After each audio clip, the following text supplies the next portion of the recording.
예배 가운데 나오신 우리 모든 성도님들 가운데 하나님께 주시는 놀라운 은혜와 평강이 날마다 함께 하시기를 축복합니다. 네, 8월이 시작되었습니다.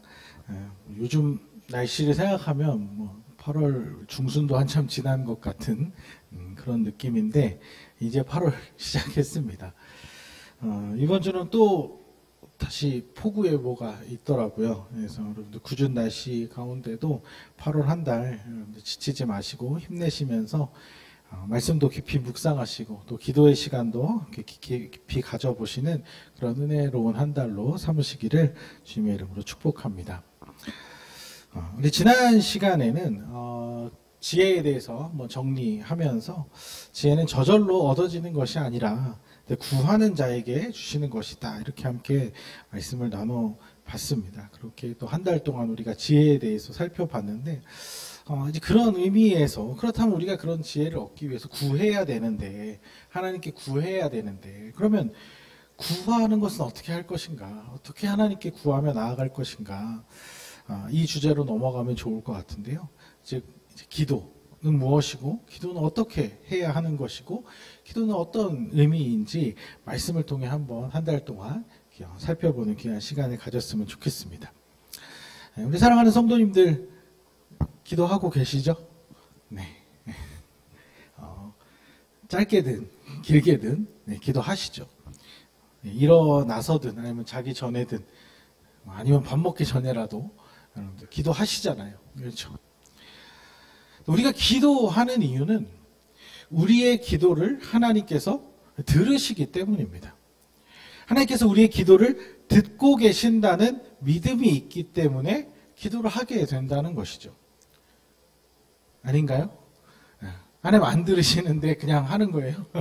하나님 안 듣고 계시는데 그냥 되든 안 되든 한번 해보자고 하시는 건가요? 그건 아니잖아요. 하나님 살아계시고 우리의 기도를 들으신다라는 이 믿음이 있기 때문에 기도할 수 있다는 것이죠. 맞아요. 하나님은 우리의 기도를 들으시는 분입니다. 너무 당연한 얘기지만 이 들으신다는 것, 이것이 참 중요하다는 것입니다. 오늘 본문에서도 분명하게 말씀하고 있는데요. 다시 한번 읽어보겠습니다. 그를 향하여 우리가 가진 바 담대함이 이것이니 그의 뜻대로 무엇을 구하면 들으심이라. 그러니까 우리가 담대하게 하나님께 나아갈 수 있는 것은 하나님께서 우리의 기도를 듣고 계시기 때문에 들으시기 때문인 것입니다.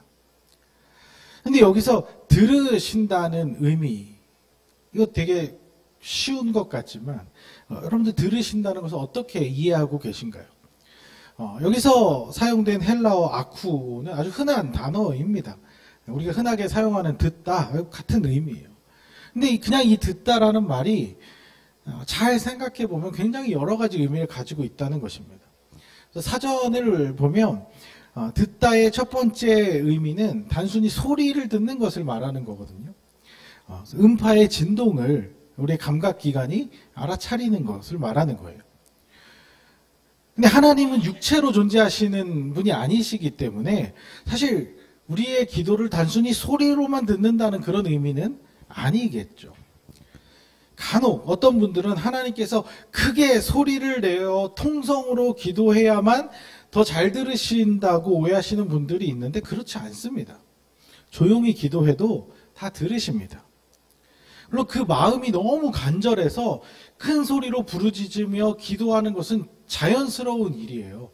우리가 인간으로서 하나님께 간절한 마음으로 나아갈 때 그렇게 부르짖기도 하고 크게 소리를 낼 수도 있어요. 근데 하나님이 더 큰 소리를 좋아하신다거나 부르짖는 기도에만 반응하신다 이렇게 생각하는 것은 잘못된 생각이죠.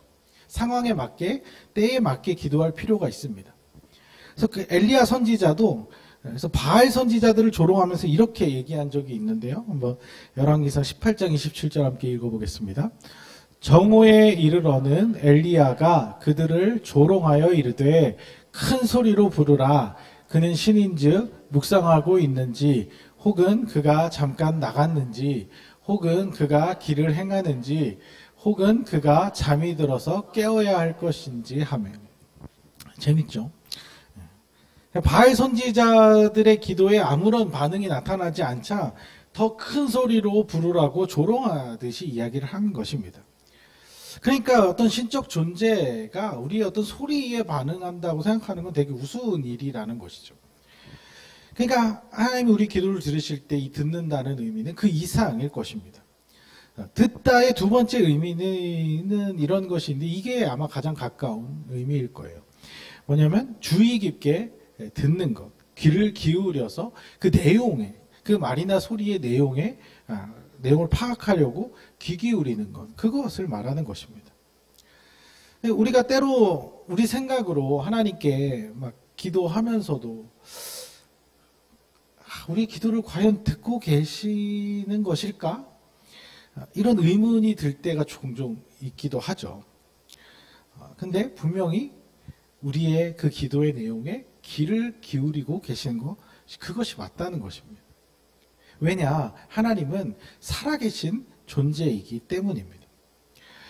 지금도 살아서 역사하시는 분이기 때문입니다. 반대로 살아있지 않은 것, 생명이 없는 것, 죽은 것은 들을 수가 없습니다. 들을 수도 없고 들어서 그 내용을 이해할 수도 없기 때문에 그거에 대해서 반응할 수도 없는 게 당연한 거죠. 여러분들 죽은 시체에다 대고 아무리 떠든다고 해도 그 내용이 전달이 되겠습니까? 무슨 반응이 있겠습니까? 전혀 그렇지 않죠. 바알 선지자들이 아무리 기도해도 반응이 없었던 것은 너무나 당연한 결과였습니다. 바알은 살아있는 존재가 아니라 만들어진 거짓 우상이었기 때문에 그 선지자들이 아무리 큰 소리로 울부짖으며 기도한들 들을 수도 없고 반응할 수도 없다는 것이죠.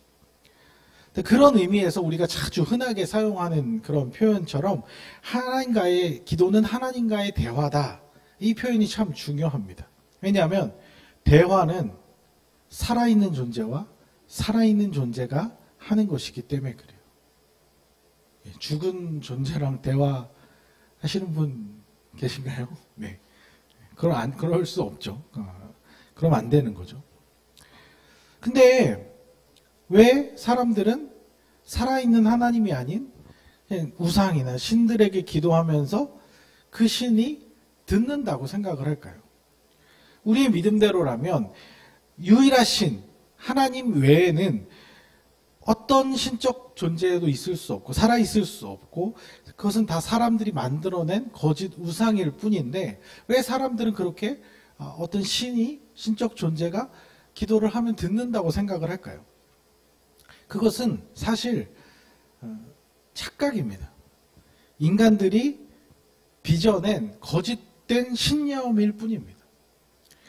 여러분들 인디안 기우제에 대해서 들어보셨죠? 저도 종종 설교할 때 몇 번 얘기를 했는데 기도에 대한 내용을 언급할 때 자주 했던 얘기예요. 인디안 추장이 기우제를 드릴 때 어떻게 기도하냐면 비가 올 때까지 기도를 한다는 거예요. 그래서 항상 응답이 된다는 거죠. 100% 응답이 된다는 거죠. 맞아요? 그러니까 이건 뭐냐면 주어진 상황을 인간들이 믿고 싶은 대로 만들어내는 조작된 믿음일 뿐입니다. 여러분 우리 인생에는요 힘든 일이 일어나요. 반드시 일어납니다. 우리가 정말 힘든 일 없이 평생 그냥 평안하고 안락하게 살고 싶지만 인생을 살다 보면 그런 일들이 일어나게 돼 있어요. 그리고 대부분 그렇게 힘든 일이 일어날 때 내 힘으로 해결할 수 없으니까 다른 존재에게 구하는 거죠. 기도를 하게 되죠. 기도를 그렇게 하다 보면 사실은 그 행위 자체로 어떨 때는 괜시리 그냥 뭔가 좀 마음이 좀 이렇게 위로가 되기도 하고 어떨 때는 좀 후련해지기도 하고 그럴 수 있습니다. 그러다 보면 대부분의 힘든 일들은 시간이 지나면서 견딜만해지든지 아니면 뭐 여러 가지 방법으로 점차 해결이 되든지 이렇게 가거든요. 그러니까 살아계신 하나님이 아닌 다른 우상에게 기도를 해도 어떨 때는 뭔가 이루어지는 것 같기도 하고 해결되는 것 같기도 하고 풀리는 것 같은 느낌이 들 수 있다는 것이죠. 근데 그런 그냥 어렴풋한 느낌을 붙잡고 그렇게 여기는 거예요. 그 신이 해결해 줬다. 문제가 풀렸다. 이렇게 신봉하게 되는 거예요. 그 대상은 갖다 붙이기 나름입니다. 조상신이 됐든 뭐 태양신이 됐든 천지신명이 됐든 뭐가 됐든 갖다 붙이면 되는 거죠. 하지만 이런 그냥 단순한 느낌적인 느낌, 그냥 그건 정말 느낌일 뿐이에요. 왜냐하면 검증이 안 되는 것들이기 때문에. 이런 식으로 사실은 하나님을 우리가 인간들이 알지 못할 때 아주 예전부터 그렇게 그냥 그러려니 하고 그런 어떤 미신적인 마음들이 인간들에게 자리 잡혀 있는데, 안타까운 것은 살아계신 하나님께 기도할 때도 이런 느낌에 의존해서 기도하는 경우가 있다는 것이죠. 그래서 기도를 했는데 내가 원하던 바가 이루어지면 하나님 살아계신가 보다 이렇게 생각하고, 기도를 했는데 내가 원하고 바라는 대로 잘 풀리지 않으면 하나님 내 기도를 안 들으시네, 이런 식으로 자기 착각에 빠지게 된다는 것입니다. 이것은 어떤 성경적인 근거와 하나님에 대한 그런 관심을 두지 않은 채 그냥 사실은 믿음이 있어서 하나님에 대해서 들어봐서 아주 작은 믿음으로 기도를 하기는 하는데 하나님에 대해서 너무 모르고 성경에 대해서 너무 관심이 없는 거예요. 그냥 우리가 하나님을 알기 전에 기도했던 방식 그대로 그냥 대상만 하나님으로 바꿔서 그렇게 하는 것 뿐이죠. 아주 1차원적이고 미신적인 기도에 머물러 있을 수 있다는 거예요. 하나님은 우리의 소원을 성취해주는 어떤 램프 속의 지니도 아니고, 성경에서 말하는 그 기도의 의미라는 것도 이렇게 단순히 우리가 소원을 비는 행위, 그거를 의미하는 것이 아니에요. 우리가 오늘 이제 예배 가운데 예수님 가르쳐 주신 기도를 같이 마태복음 말씀을 읽었는데, 그 기도에 예수님께서 가르쳐 주신 기도의 내용이 소원 성취, 내가 바라는 그 내용을 구하는 그것만 있나요? 그게 아니잖아요. 사실 그거보다 더 다른, 더 깊은 의미들이 더 많은 비중을 차지하거든요. 그러니까 우리가 단순히 소원 성취를 위한 기도라고 한다면 기도를 하나님과의 대화다 이렇게 말할 수가 없어요. 그냥 소원 수리함이나 요청서 이렇게 얘기를 해야겠죠. 그런데도 우리는 사실은 기도하면 자꾸 뭔가 하나님한테 요구하는 것을 더 많이 생각하게 된다는 거예요. 이런 생각을 갖게 되는, 이런 오해를 갖게 되는 이유는 아마도 이 듣다의 의미가 한 7가지, 8가지 되는데 그 중에 4번째에 이런 의미가 있어요. 뭐냐면 다른 사람의 말을 받아들여 그렇게 하다. 그러니까 뭐냐면 들어준다의 의미까지 나아가는 거죠. 우리가 이렇게 표현을 많이 해요. 상대방 말을 듣고 그대로 해주는 것까지를 듣다라고 얘기를 할 때가 많아요. 예를 들면 내 말 들어, 이거는 내 소리를 들으라는 게 아니고 내용을 들으라는 게 아니라 내가 한 말 그대로 해라 이거잖아요. 그리고 알았어, 들어줄게, 너 말 들을게, 그거는 네가 얘기한 대로 내가 해줄게, 이런 의미까지 있는 거잖아요. 그러니까 우리가 하나님께서 우리를 기도를 들으신다, 우리의 기도를 들으신다라고 할 때 들어주신다까지 나아가는 거죠. 그래서 내가 기도한 내용 그대로 이루어 주신다라고 생각을 하게 되는 거예요.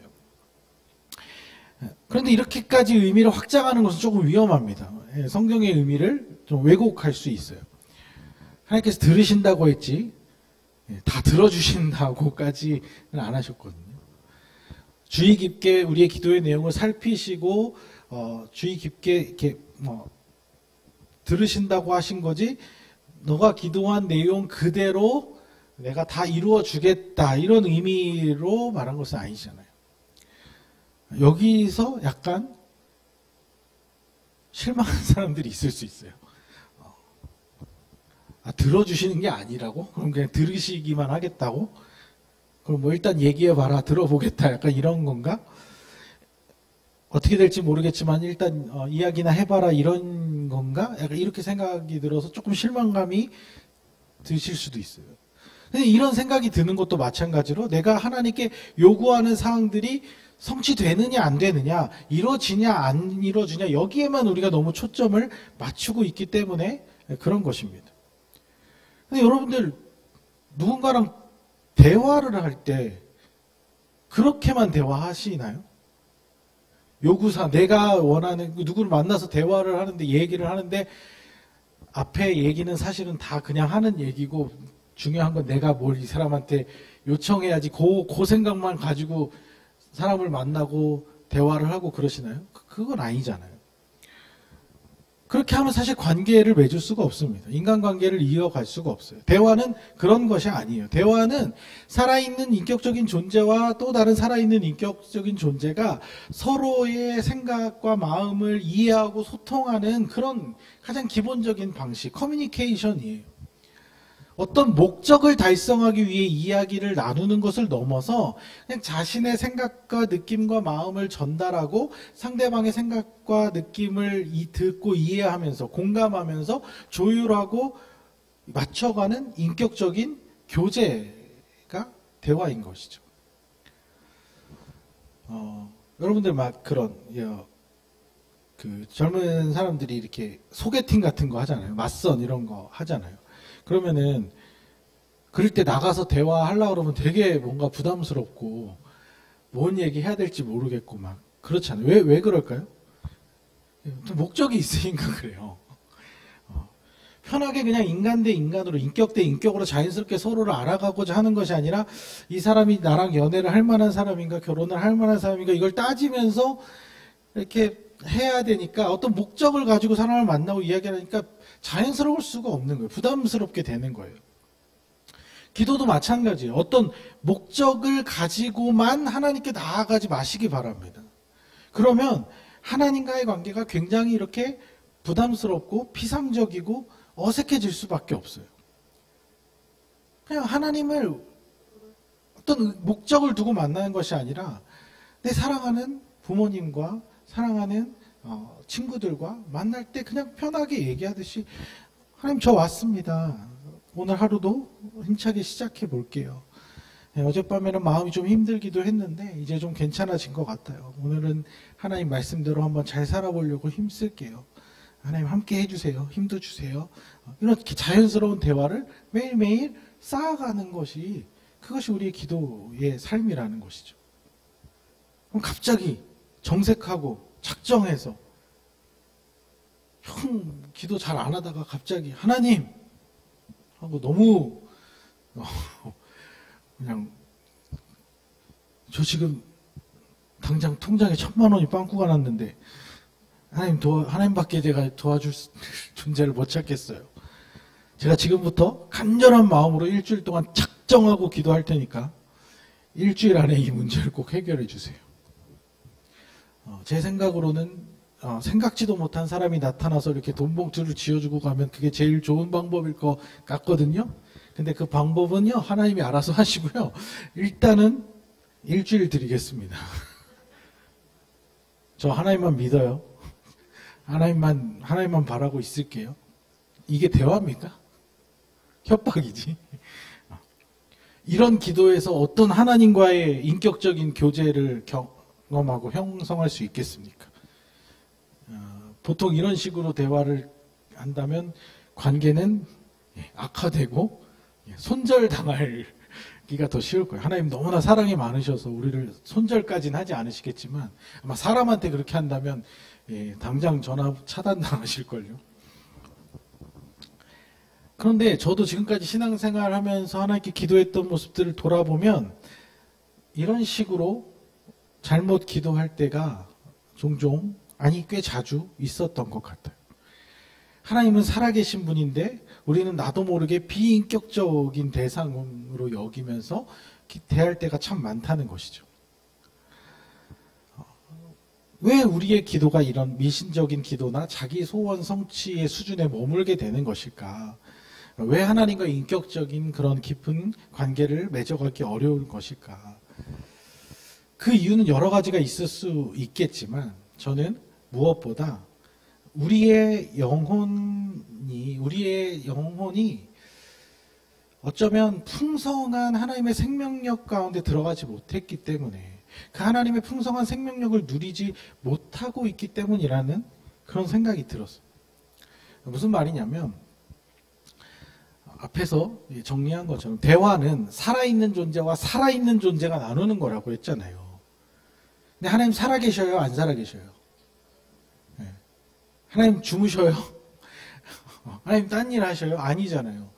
하나님은 늘 살아계셔서 우리를 주목하고 계시는 건 너무나 확실한데, 우리가 그렇다고 거짓 우상에 대해서 기도하는 것도 아니잖아요. 분명히 살아계시는 하나님께 기도하는 게 맞잖아요. 그런데도 왜 제대로 된 소통이 이루어지지 않을까? 그것은 어쩌면 우리의 영혼이 죽어있기 때문일 수 있다는 거죠. 하나님의 문제가 아니라 우리의 문제일 가능성이 더 크다는 것입니다.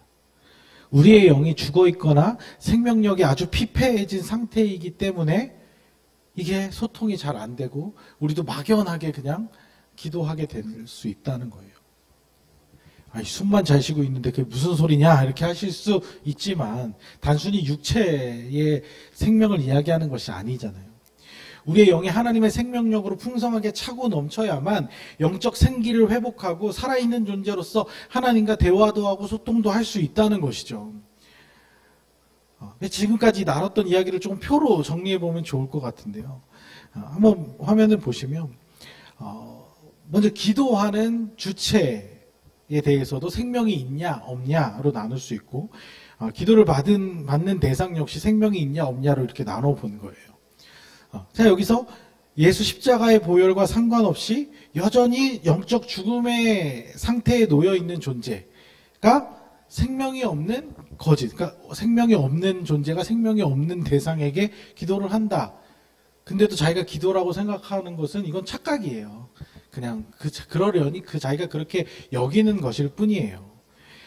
그리고 영적 죽음에 놓인 상태에 있는 사람들이 그러면은 살아계신 하나님께 기도를 하면 어떻게 될까? 근데 사실 이것은 불가능합니다. 왜냐하면 하나님은 죄와 더러움 가운데 있을 수 없기 때문에 소통을 할 수가 없어요. 성립이 안 돼요. 불가능이에요. 근데 일단 다행인 것은 우리가 구원받은 하나님의 자녀라는 건 확실하잖아요.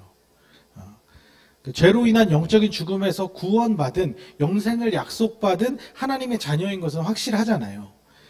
사실 이 기도라는 것은 하나님 자녀들만의 특권이에요. 오늘 우리가 읽었던 본문에 조금 앞으로 가면 5장 12절에 이런 말씀이 있는데 함께 읽어보겠습니다.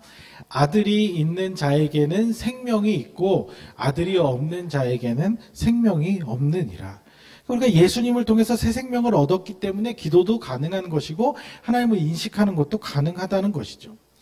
그런데 구원받은 하나님의 백성들임에도 불구하고 하나님을 제대로 인식하지 못해서 거짓 우상에게 기도하듯이 미신적으로 비인격적으로 기도하는 경우가 있는데 이건 잘못된 기도의 방식이라는 거예요. 그래서 유일하게 제대로 된 기도라는 건 뭐냐면, 바른 기도라는 건 뭐냐면 살아계신 하나님께 죄와 죽음에서 건진받은 우리들이 살아있는 존재로서 소통하는 것, 이것밖에 없는 거예요. 이것만이 제대로 된 기도라고 할 수 있는 거예요. 그러니까 어떤 분들은 신과 인간이 소통하는 것 자체가 그게 가능한가? 우리는 인간이고 신은 완전 초월적인 존재인데 소통하는 게 가능할까? 뭐 이런 생각을 하실 수도 있지만 사실 성경의 모든 이야기들이 다 인간과 하나님이 어떻게 소통하는가에 대한 그런 내용입니다. 사실 하나님께서 원래 그렇게 인간을 창조하셨어요. 에덴 동산에서 하나님과 인간이 아름답게 교제하며 소통하도록 그렇게 만드셨다는 것이죠. 다만 그게 지금 우리가 왜 잘 안 되냐면 죄로 인해서 타락했기 때문에, 망가졌기 때문에 그 기능을 상실하게 된 거예요.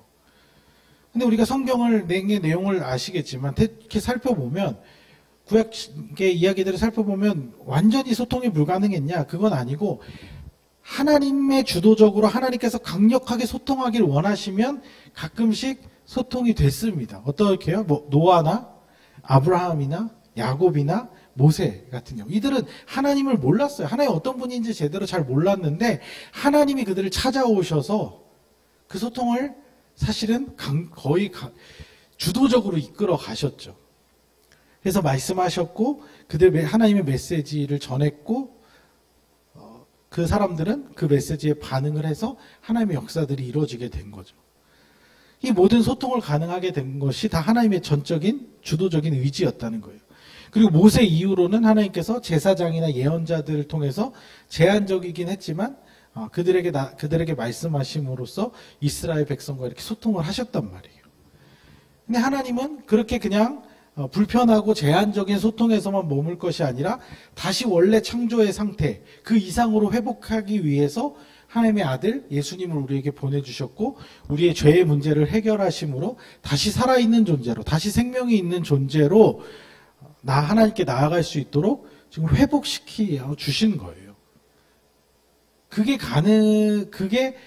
가능하게 된 이유가 예수님 때문이기 때문에 우리가 기도할 때 예수님의 이름으로 기도합니다. 이렇게 기도하는 거잖아요.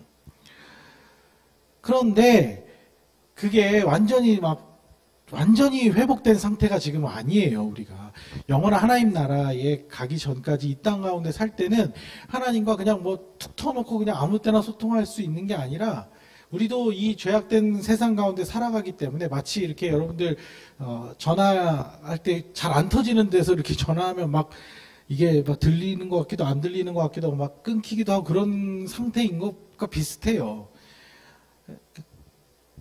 확실히 나아지긴 했지만 아직 완전히 회복된 건 아니라는 거죠. 그래서 우리의 영적 상태가 하나님의 영으로 충만하지 못할 때는 이 기도를 해도 하나님 들으시는 건지 안 들으시는 건지 답답하게 느껴지기도 하고 뭔가 하나님이 잘 느껴지지 않기도 하고 그럴 수 있다는 거예요. 그렇기 때문에 우리는 어떻게 해야 되냐.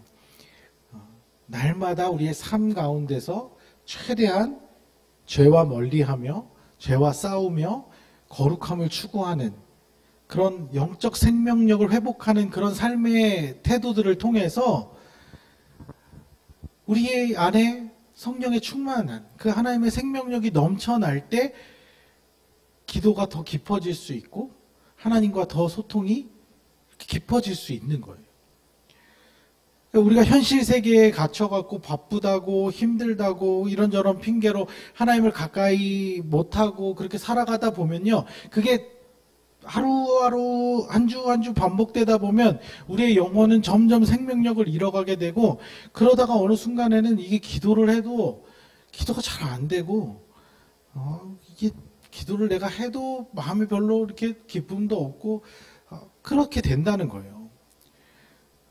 그래서 여러분들 기도하려고 마음 먹고 작정을 해도 삶이 얼마나 정신이 없는지 그 잠깐의 그 기도 시간을 내기도 어렵고 어렵게 시간을 낸다 한들 집중도 안 되고 또 하려고 해봐도 중언부언하게 되고 졸립고 기도하려고 이렇게 눈만 감으면 왜 이렇게 해야 할 일들이 갑자기 떠오르는지 생각이 그냥 여러분들 뭐 해야 되는데 생각이 안 나면 기도를 해보세요. 갑자기 생각이 나요. 주변의 모든 것들이 날 기도 못하게끔 방해하는 것 같이 느껴진단 말이에요. 그렇게 해서도 겨우 기도해도 하나님 잘 안 느껴지고 하나님 어떤 마음이신지도 모르겠고 하나님 내가 이거 어떻게 하기를 원하시는지 잘 모르겠고 이렇게 하다 보니까 계속 기도의 시간이 줄고 하나님과의 관계도 서먹서먹해지고 어색해지고 영적 풍성함은 메마르게 되고 이렇게 악순환에 빠지게 되는 것이죠. 이 문제를 해결하기 이 악순환을 선순환으로 다시 회복시키기 위해서는 여러분들이 조금 힘이 들어도 되든 안 되든 누가 시키든 안 시키든 누가 보든 안 보든 하나님께서 우리의 기도를 듣고 계신다는 그 확신을 가지고 날마다 그 기도의 자리 기도의 시간을 회복해 나가야 한다는 것입니다. 어떤 특별한 목적이 생겨서 기도의 제목이 생겨서 삶의 문제가 생겨서 닥쳐서 그렇게 기도할 생각을 하는 게 아니라 그런 거와 상관없이 매일매일 짧게라도 여러분들 우리 저번에 이제 같이 함께 할 때 10-10-10이라고 하루에 10분씩 처음 할 때 그렇게 하거든요. 이제 10분씩 하다 보면 그게 좀 더 깊어지면 15분도 되고 20분도 되는 거예요. 처음에는 그것도 힘들어요. 잘 안 돼요. 하지만 의지를 가지고 그렇게 그 시간들을 확보하고 하나님과 좀 구별된 시간을 갖고 하나님의 마음을 이해하려고 들어보려고 그런 관계를 회복해 나가는 그 자리를 우리 확보해야 된다는 것이죠. 여러분들 기도 하루 이틀 안 한다고 우리 삶이 갑자기 무너지고 그러지 않습니다. 갑자기 어렵고 힘든 일이 닥치고 그러지 않아요. 근데 하나님과 서먹해지게 됩니다. 그게 더 큰 문제예요, 사실. 우리 인생의 문제는 언제든지 닥쳐올 수 있는데 그 닥쳐오는 시기가 하나님이랑 나의 관계가 서먹해지고 어색해지고 멀어졌을 때 찾아오면 답을 못 찾아요. 답이 안 보여요. 기도를 그때 다시 시작하려고 해도 그때 기도도 잘 안 돼요. 그런 어떤 상황에 따라서가 아니라 매일 사실 이제 제가 이제 부모님한테 부모님한테 이렇게 연락하는 것도 계속 이렇게 자주 안 하다 보면 어색해지잖아요. 일 있어야 이렇게 전화하고 그렇게 되잖아요. 똑같은 거예요. 하나님과도 일 있을 때만 연락하고 그렇게 습관이 내가 배어 있으면 또 계속 그렇게 하게 되거든요. 근데 그거를 바꿔가려면 언제 어떻게 해야 되냐면 좀 어색해도 한번 전화 드리고 사실 이렇게 그러면 해도 할 말도 별로 없어요. 근데 반복해서 하다 보면 이제 그냥 안 하던 얘기도 하게 되고 서로의 마음도 알게 되고 그러면서 가까워지는 거죠. 그렇게 하나님께 우리가 기도할 때 우리 안에서 작은 그런 영적 회복들이 일어나고 그 영적 활기가 차면 찰수록 우리 삶이 행복해질 수밖에 없어요. 그러니까 너무 단박에 어떤 하나님과의 기도를 통해서 단박에 어떤 문제를 해결하려고 그거보다는 하나님과의 그 소통을 통해서 내 영혼의 안정감, 평안함, 하나님 나와 함께 하신다는 든든함 그런 것들이 쌓여가면요. 어떤 문제가 와도 해결할 힘이 생기고 지혜가 생기고 삶이 무기력해지지도 않고 답답하지도 않고 그렇게 점차 나아갈 수 있다는 것이죠.